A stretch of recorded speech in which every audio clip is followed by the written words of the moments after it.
Welcome back to all our friends, family, and yes, even our foes. To the Foxx Den Sports Podcast, where Todd and his sports-passionate kids are ready to bring you the latest updates and insights on all things sports.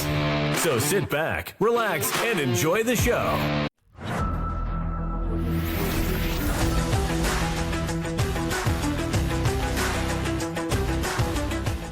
Hello, everyone, and welcome back to the Foxx Den Sports Podcast. I am the Podfather, along with my oldest son, Kellen, a.k.a. the dog, and, of course, the Dens Enforcer, Bench McDonald. Got a lot Oklahoma City Thunder information to cover with you all this evening. I know Oklahoma City currently sitting at 63-16 today. We're recording this on April 8th, 26, so 63-16. Does it feel any different, Kellen, than last year's 68-14 championship round in 2025? Maybe a little. Now it's just like we're expecting even more because of what we've already accomplished. So it's a little more stressful because there's a lot more pressure, I feel like, to do it again. Plus, we see another team that seems very similar to us that we're going to have to play to get to the finals. So it's it feels a little bit different for sure. Sure. Clay? Yeah, I think that's right. I mean, I think there's definitely, it's just we got here in such a weird way. I mean, with so many people gone and absent, hurt, cancer, I mean, just all kinds of different things of the whole season. So we just got here in such a weird way. I think it was interesting would you say we're 63-16? Is that right? Yeah. Yep. 3 games left. Vegas had us at 62 wins for the year. If you went and told us all you're going to have the second most missed games in the NBA, J-Dub basically is not going to play. He's going to play 25% of the season. Are you going to bet 62 wins or are you going to bet under? All of us would have bet under. And if you knew all that. So I think it's been very successful. You know, last year, the whole thing was, can we do this? We've never been to the playoffs finals. We've never won it. You know, so like Kellen said, a little more pressure because we have done it. And so it's just really, really hard to repeat. You know, San Antonio obviously is playing good. But I remember this time last year, I was like, the Rockets were about the same place. They weren't quite as close to us, but they were a surprise number 2 seed. Just all of a sudden we're playing really good. And it's like, oh my gosh. And of course, going into the season, that team added Kevin Durant. And I'm like, I know they lost a few players, but I was like, wow, I don't know if we're going to beat them. And then, you know, of course, right at the last second, Tatum goes down. Or is it Tatum or Brown? Tatum. Yeah. And so that changed things. So it's kind of like this year, you know, the Lakers, man, they were hot. And then all of a sudden so anyways, it's just weird how all this stuff just kind of, it's just weird. But it's just so different than last year, even though it's the same because we're still in first place, but it just seemed like it was a completely different story. Well, yeah, with the win tonight against the Clippers, we'll have the second. We'll be number 1 seed again throughout the entire playoffs. But I think that'd be 3 years in a row. Mm-hmm. I'll be in the Western Conference number 1 seed. My question also would be like last year, I don't know if it was a surprise. I think we were really good, but I think we snuck up maybe on a few people and they didn't realize we were going to be that good. Has this year been anything inflated on such? The West has either some fairly really good teams, top heavy, and then a lot of them bad at the bottom. Is this 63 game win this season due to the fact that there's just not a whole lot of great teams in the West? Or are we just that good? It's way harder in the West. The worst team in the league is in the East. That's the Pacers right now. We have a few more teams under 30 wins than the East, but the West just very competitive. Any of the teams can be any team for the. At least like I'd say the top 10 teams are all really solid. So no, I think if anything, the Pistons have more wins because of how easy the East is. Gotcha. Clay? Yeah, I think we'd had 70 wins if we had been in the East Division this year. Yeah, the bottom teams are bad, but the fact that we played every one of these games shorthanded, depending on if it was a backup, Shai, J-Dub, Chet, Isaiah, Dort, somebody out, and to still win 63 games is just – so to answer your question, definitely the East is better, but I also think we're just that much better than everybody else. True. Because think about this. Go ahead. Go. Well, real quick, I realized the 3 worst teams are in the East. I thought it was just the worst. The 3 worst teams are. So. Who's the other ones? It's the Nets, the Pacers, and the Wizards. That makes sense. Yeah. They all have under or 20 wins or less. Well, with 3 games left, we win 63 games. You know, I'm a guy that would love to win every single game. I understand what's probably going to happen, and we'll talk about this a little bit later as well. If we win tonight, we probably would be sitting players against Denver and against Phoenix. That's what we did last year, and we smoked Memphis in that first round. Came out like fire, and those guys didn't play for nearly 2 weeks. Some of the main guys didn't play, and some people were worried about, well, are they going to be ready to go? But my thing is, what I wanted to say is, hypothetically, okay, think about this: 63 wins. If we win one more of these games, which we should, let's say even 64, maybe 65, with all these injuries, that's crazy. Like, how good could this team have been? J-Dub not missed a bunch of time. Shai missed time. We've had all these different players. I don't know how many times our actual starting lineup has been together this year, but regardless, it's been very impressive. It's incredible what they've accomplished so far. And the thing is these guys aren't about 63, 64 wins. They want to win a championship. They want that number 1 seed, and they're going to want to win a championship.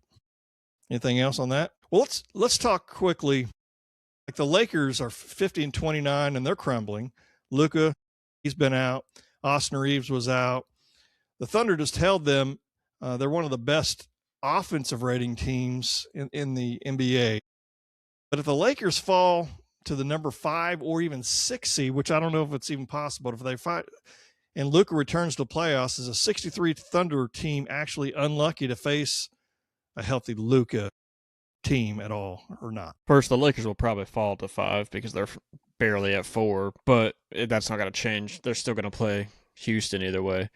No, we'd be blessed to play the Lakers anytime in the playoffs because we've given them the belt all 3 times this season, so I'm not too worried about them. I don't think anybody is. No, I think the Thunder is a horrible, horrible matchup for the Lakers because some people on the bigs like Wembanyama or Jokic seem to give us the most. Karl Anthony Towns, those are the ones that kind of give us a little bit of fits, and Lakers don't have that. And so, LeBron's LeBron, but he can be guarded by Shai and J-Dub, and then Dort can guard Luka. He can eat his lunch and at least slow him down. And then, they're going to get their points, but that's it. They literally have 3 players, and that's going to be a second round matchup.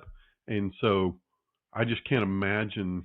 We saw how long it took J-Dub to come back from a hamstring injury and how long it took Shai to come back from an oblique injury, which is what those 2 guys have. I can't imagine them being very healthy for the first round, much less the second round. And I don't think they're making it out the first round against Houston if they don't have both those guys. Gotcha. All right, well, moving on. Let's talk a little bit about like Jared McCain.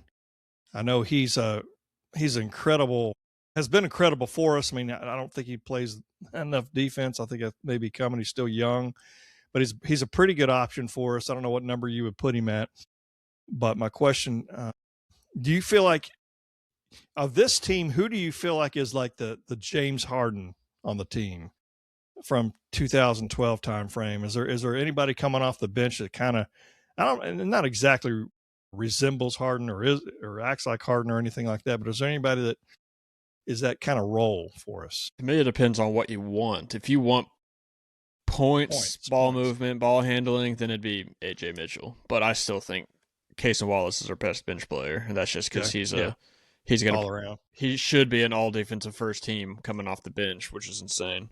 Yeah. So, but AJ Mitchell right now is the points guy off the bench. Mm-hmm. I would say. Yeah, it just depends on if you want. That's what's so awesome is if you want offense, Mitchell. If you want defense, Wallace. If you need a big, Jay will. And so, and if you need strictly threes, yeah, you're like, Isaiah Joe. All three of those guys are hurt. Okay, let's do offense, Isaiah Joe, defense, Caruso. I mean, so, and then Aaron Wiggins, and so you got. That's what's unbelievable about who we have available.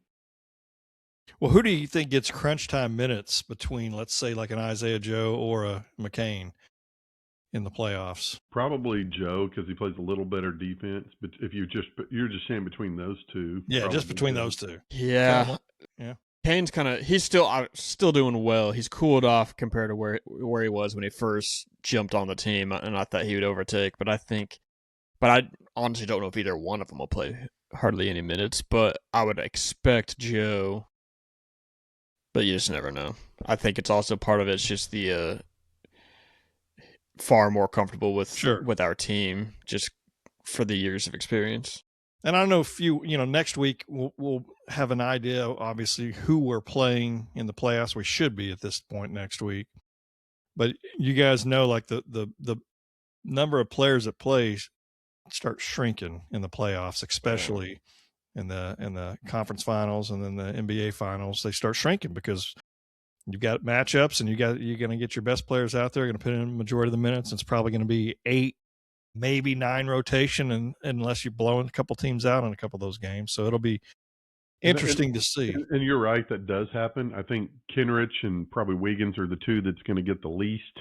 But I'm also the person that's like, hey, man, this is what got us here, was that we just throw so many people at them and are always fresh, always can go. But, do you want to take J-Dub or Shai or Chet that much off the court if you don't have to? So, maybe we'll get lucky and sweep first round again and let them keep resting. Like you said, we got the whole play-in week to rest. Didn't last year on that first game against Memphis, didn't they miss a shot at the buzzer to beat us in the first game? And everybody's talking about how, No, Denver made it. Are you talking about No, Memphis. I don't remember. I think in the first game we were playing pretty rusty. We were ahead, but I think they missed a shot at the buzzer either to beat us or to go into overtime. And I was like, oh, dang, we just almost lost to Memphis. And then we blew them out after that. And then I think Ja got hurt in Memphis on game 3, and then he never came back. He didn't play in the rest of game 3 or game 4. No, I think he got hurt in game 4, but he claimed he'd figured us out and he was planning on beating us 4 times after that. I remember him saying that. Yeah, I was like, okay. He's also the guy that said he was fine in the West. Yeah, definitely. I'm trying to look this up real quick. Last year. Yeah, 117, 115 in game 1. Really? Okay.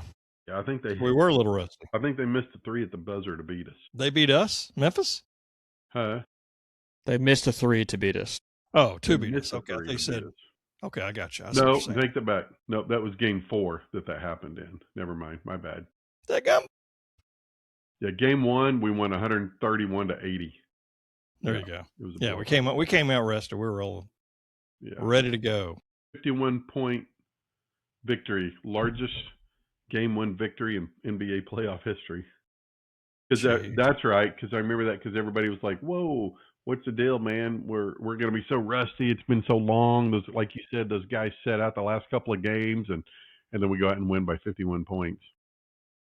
And Kellen, we were talking just a little while ago. This is the Oklahoma City, the first team ever to win 3 consecutive games by 35 points or more.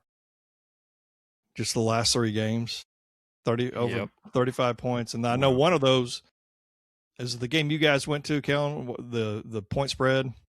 What was that? Largest I don't know, in NBA history. Well, largest in the last 30 years. It was like 25 or 26, and we beat them by 10 plus over that. So yeah, like usually when you see a spread that big, you're not expected to cover, right? But you had another. They took I think when Shai hit his 20th point, Dagnall called timeout, and then all the starters never came back in. Yeah. But yeah, it was like halfway through the third, and like Shai, Chet, and Dub, and I guess all the starters, but I just remember them going out, and I was like, wow. Yeah, I know. The long quarter and a half. Was like, the Wiggins came in. What's going on? Yeah, and like at the end of the game, they were missing their probably top 3 players, but they had all the guys that started the game still playing at the end, and we had our third team in, and we were They only had 9 players. Wow. It was crazy. Ken, what was the other stat you had we were talking about before? I said make sure you bring that up because I can't remember what that was. I talked about quite a few stats. Probably, though, that the Thunder have tied their NBA all-time record for 17 wins by 25 or more this season. Wow. That's crazy. And I could see, I don't know, potentially tonight that could happen again. You never know. I don't know. I think where they And favored tonight by would 9, be the best chance. they favored by 9 or 10, and we got all 15 of our guys. Yeah, if we play like we're supposed to and player by plays, yeah. But then what I'm afraid of is the next 2 games we're gonna set everybody, which I understand it. I just want to win. I want to win every stinking game. I don't like losing ever. But if that means we're healthy going into the playoffs, I'm good with it. But I mean, there's a chance the Nuggets, it can benefit us with them beating us. Oh, yeah. But the Suns, they'll probably bench everybody too because they've clinched. I don't think their spot in the playoffs is going to move. Well, So they might bench everybody too. Our bench. I'll take our bench over anybody's bench in the NBA. Yeah, right now. I don't know that for a fact, but I'm pretty sure that they're stuck where they're at. So I could imagine them benching people because of that. What are some possible scenarios are you seeing? You were going over earlier of us possible playing. Well, right now, obviously, round 1, it would either be the Clippers, Suns, Warriors, or Trailblazers. I really don't know who I expect out of that. I mean, I could see a world where we played Warriors round 1. They'd have to win 2 games to get to us, but Curry's back. But I would think it would more likely be like probably the Clippers. Round 2, as of right now, round 2, we would either play the Lakers or the Rockets. So 99.9% sure it'd be the Rockets. Obviously, that's assuming we get out of round 1. Assuming we get out of round 2, you would assume there's some other teams that could, but it's probably going to be the Spurs, but it could be the Spurs, Timberwolves, Nuggets, or another play-in team, but probably the Spurs, maybe the Nuggets though. So it's kind of fallen to, like, there was a time when we were either going to have to play the Timberwolves or the Nuggets and then the Spurs, and now all 3 of those teams are on the same side, so they're going to beat up on each other. Yeah, I don't think there's any doubt they're all jockeying to play on that other side. They're like, I'll take my chances with these other 3 teams than try to go through the Thunder.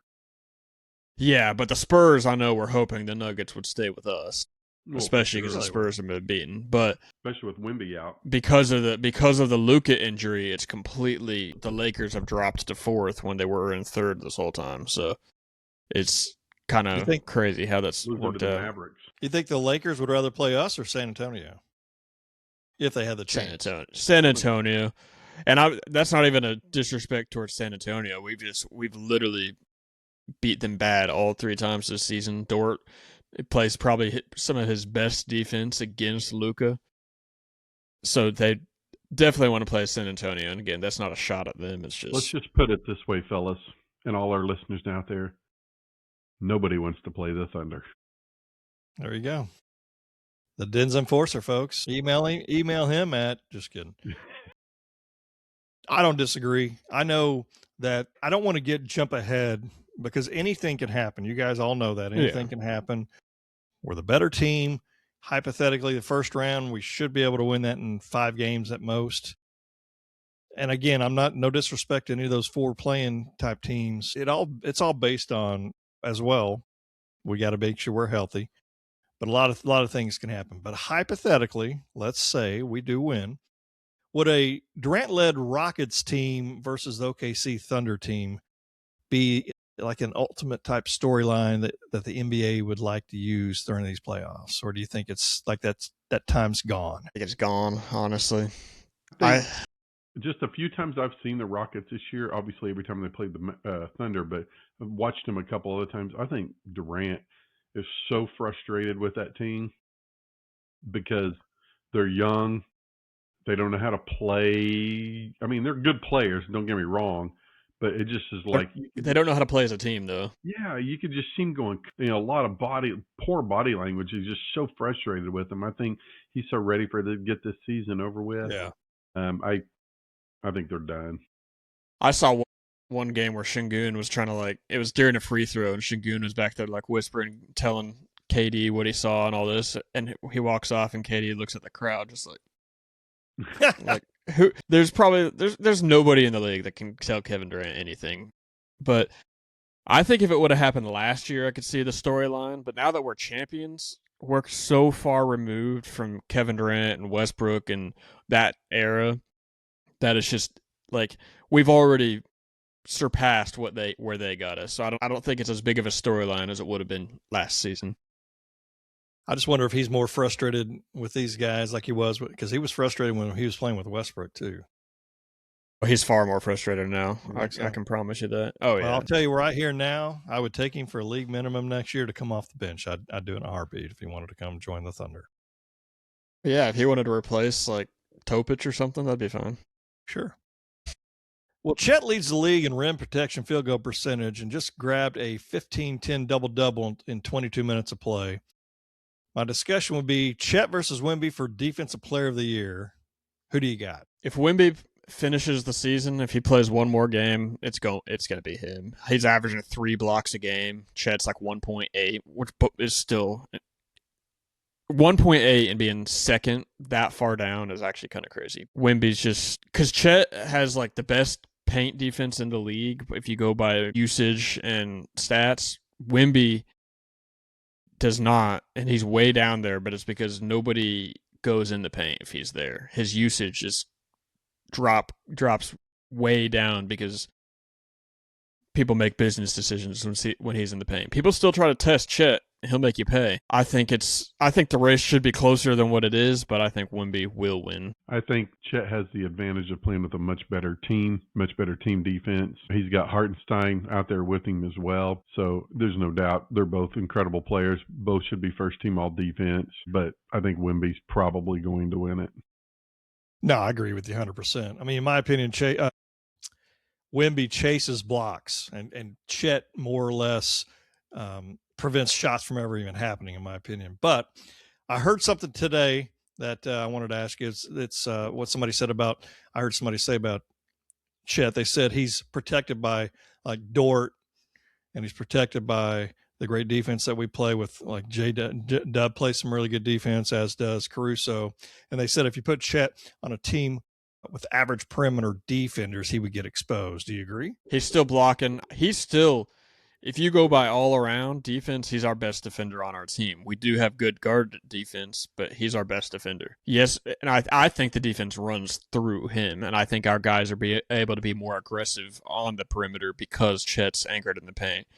I'm not saying things wouldn't change a little bit. He is probably the second best defender in the league in terms of big men right now. I don't know. I don't watch enough Spurs to know this, but if you really sit and just watched Chet on defense and did nothing else, you know how catchers in baseball get people lined up and point and do signals about stuff? That's what Chet's doing the whole game. He is calling out things, telling people where to go, calling out switches, telling, this or that, getting people lined up. I mean, he literally, I feel like he's the quarterback of the defense, which I don't think he gets near enough credit for about how good, because, those guys are out there, obviously they're good perimeter defensive guys, but they've got to do their thing one-on-one, but there's people telling them what's going on everywhere else and what plays being run, because Chet's back there where he can see everything. And so, I don't know if Wemby does that or not, but I mean, that's where Chet, I think, is highly, highly underrated. I agree. I think Wemby will win it, but I think Chet's just right there with him, and it's going to be fun to see for many, many years long. Both these guys stay healthy. Did you guys see last night, Lou Dort, the broadcast showed his last name, Lou, Louis Dirt. I don't know if you saw DIRT. So I don't know if somebody thought, well, maybe they're trying to say he's dirty player, but I mean, it's our own broadcast. But does Dort represent the gritty blue collar identity of this number one defense that we play? I mean, I think for the longest time he's been the anchor for the defense, so the defense has run through him. I think Chet now has, like I said, become the best on the team all around. And then you got guys like Case and Wallace and Caruso coming in, but like Dort, I think in my mind is what started it all for this team of the defense being known for their defense. Nobody wanted to be guarded by him. And I think we just kind of took that energy and tried to like enforce it into all of our guys of the defense it'll change the game. So I mean, I don't know if I answered your question exactly. I think where Lou gets underrated and why his ratings aren't the best is he literally is guarding the other team's best player every single night. Mm-hmm. And except for maybe the Knicks when they had Karl Anthony Towns, but he was guarding Jalen Brunson a lot. You know, Tatum or Brown with the Celtics. You know, he was guarding Luka. So his ratio, like you talked about Chet's ratio, is never going to be in the numbers in the height because Luka's going to get his points. You know, Cooper Flagg's going to get his points. Tatum's going to get his points. Jalen Brunson, you know what I'm saying? But they have to work at it much harder when Lou Dort's guarding them. So his numbers are never going to be where they are. If he was Shai always gets the easiest guy, and because we need to save his energy for offense. But if Lou was like that, then his numbers would be way up there. Sure. And I'll just say, Clay loves him some Karl Anthony Towns because that's the second time he's said that name tonight. Way to go, Clay. The big cat. If we beat the Clippers tonight and clinch number 1 seed, are we going to set SGA the final 2 games? Probably. And what are the pros and cons to that? Pros, fully rested for the playoffs. Cons, probably will not take the scoring title unless he drops like 50 tonight. I think he needs 45 or 50. I'd have to go back, but based on the math I'm trying to do, he would take the scoring title, but not the biggest deal, but it would be cool. I think if we win tonight, I could see us nobody playing against Denver, and I could see him playing maybe the first quarter against Phoenix, but we'll 20-point game, unless he gets 20 points. That's what I think. Do what? I think he's got to get that 20 points. That's only, you know what I mean? That's the only thing I think. Right, 20 points first quarter. But if he gets that, yeah. I'm just telling you, against Utah, when he scored his 20, they called timeout and took him out. He took the last 3 shots, probably not some of the greatest shots. Now, granted, he scored all 3 times, but they were like, get your 20 so we can call timeout and get everybody out. And so I could see him doing something like that against Denver, just because it is going to be a long break before they play again. Because, literally, I mean, he would sit, 12 days maybe? No, not that long. 10 days? 10 days if tonight's his last game before playoffs? It's 10 days to the playoffs, but we're not going to play them. If we win tonight, there's no way our starters play against Denver. Yeah. I agree with that. I just don't know about Phoenix. I agree with that, except that it's like at that point, it's like no reason to. Just no reason to risk anything. Let the younger guys go. If we win tonight, there's no way J-Dub and Hartenstein are playing the last 2 games. I can tell you that much. I wouldn't think Caruso either. Get him all, for sure. And Chet, I mean, I'm sitting there naming the whole daggum team. But yeah, Chet too. I mean, they're not playing if they win. Even though I'm the guy, I want to win every game. I can't stand losses. I agree with you, but it's like, imagine, knock on wood, any team, you get your guy hurt in the last game of the season that you didn't need to play. That's why they do it. It's more than rest. So though, going back to saying like Dort covering the best player on the team and all that, I just wanted to look it up because you said Luka will get his points. This season against the Thunder, Luka's averaged 29 minutes a game, 15.5 points per game, 33% shooting, 14% from 3, and 5 turnovers. So Luka does not get his points against us. Well, yeah, but he played not even half the game the last time. Only had 12. But he averaged 30 minutes a game and averaged 15 points a game.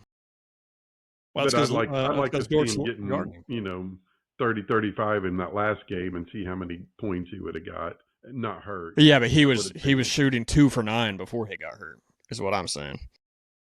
He can't score on Dort. All right, so I've got a list of questions we're going to cover. I don't say fairly quickly because it doesn't matter how fast we go, but I got some questions. So, number 1 question: what's something you refuse to buy the cheap version of? Women. No, I'm just kidding. Wow. Delete that. Edit that one out. No shot, dude. That's going to get about 1 million hits. I don't know. I'm pretty cheap. I'll tell you one. Have you ever bought cheap paint? Yeah. It stinks When because I know. When have you ever painted? Me? Yeah. Oh, dude, don't even get me started. I had a life before you were ever born, and plus, there's a period of time where you don't remember anything. However, I can tell you there's a huge difference between cheap and really good paint, and that's one thing you definitely don't want to skimp on, in my opinion. What about toilet paper? Mid-range toilet paper. Yeah, I'm probably in the mid-range as well. I don't know. I think I pretty much buy cheap on just about everything, but I like the What good about- stuff better. What about batteries? You ever gotten some cheap batteries that stink? Oh yeah. Couldn't tell you the last time I bought batteries. Clay, is your mic working? Yeah. There you go. Okay. I buy cheap batteries at Dollar Tree all the time, but then you just got to replace them all the time. Yeah. I'm not a fan of cheap coffee. I can tell you that. Some of these little small little diners, they'll have that just Folgers coffee, and no shot. I mean, it's not good. I'm going to have some probably in the morning, but however, it's not good. I'm a little bit of a coffee snob. I'm not going to lie. All right. Next question. What's something that's actually dangerous, but people act like it's completely safe? Skydiving. Never hear anybody dying when they're skydiving. Just for I'm not going to skydive. I'm not going to, but I just say, everybody's parachute's always open. Yeah. Just driving, you kind of take it for granted, but all it takes is some other idiot on the road not knowing how to drive. I mean, texting and driving.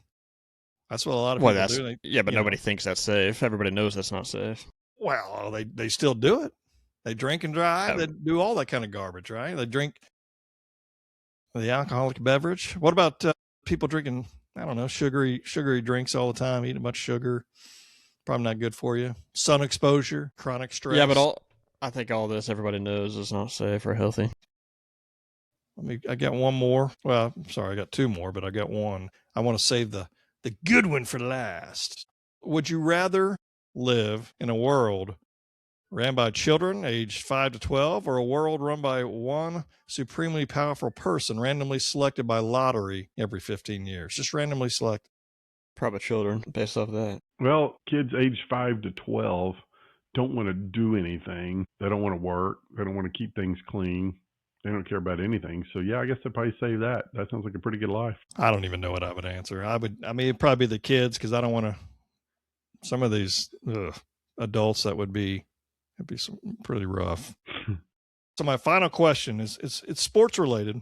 Give me a sports player, somebody in the history of sports that you were once pretty high on, but now you've soured on them. First one that comes to mind for me is Curry. I used to think he was awesome back in the day, throwing all the behind the backs, hitting crazy shots, but then he just got so cocky. He drove me insane after that. I'm going to say Tiger Woods. That's a good one. That's a real good one for sure. Because he's up there. What about Lincoln Riley? But now I just don't even think about him. I'm indifferent. I get it, but I can't stand that guy. I mean, some people may say Kevin Durant. I'm over it. I've been over it. I mean, I've been over it for a long time. I mean, first couple of years I was pretty ticked, but I've been over it for a long time, so it doesn't bother me. I was sitting there trying to think of some people. Jerry Jones. Go ahead. I'm kind of, before the Thunder got here, it's kind of like the Mavericks. And so I'd say I kind of liked Luka when he first started, even when the Thunder was here until he started acting the way he did. So I'll add him. And you said Jerry Jones. He's definitely one. He's definitely one. And LeBron, when he first came into the league and was with Cleveland, whenever he pulled that, I'm going to Miami TV show business, and that decision rubbed me the wrong way. Yeah, the decision. So there's several different ones. I know people that like you.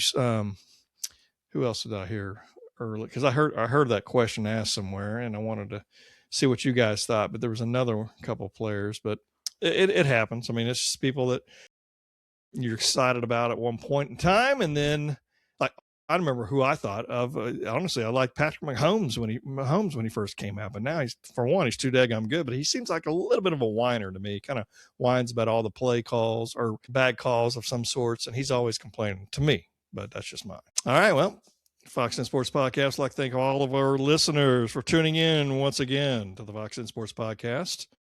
Please make sure that you subscribe, push subscribe, share it out, keep emailing us. I know we got a lot of good questions the last few weeks, and some answers to some questions. People busting chops and ripping on me, and mainly ripping on the dog, but they should be ripping on the dog. So once you rip on the dog, you're ripping on me, and that didn't happen. But regardless, we'll make sure everybody stays savage and not average. And again, for the dog and bench, I am the Podfather. Goodbye, everybody. Boomer. Sooner.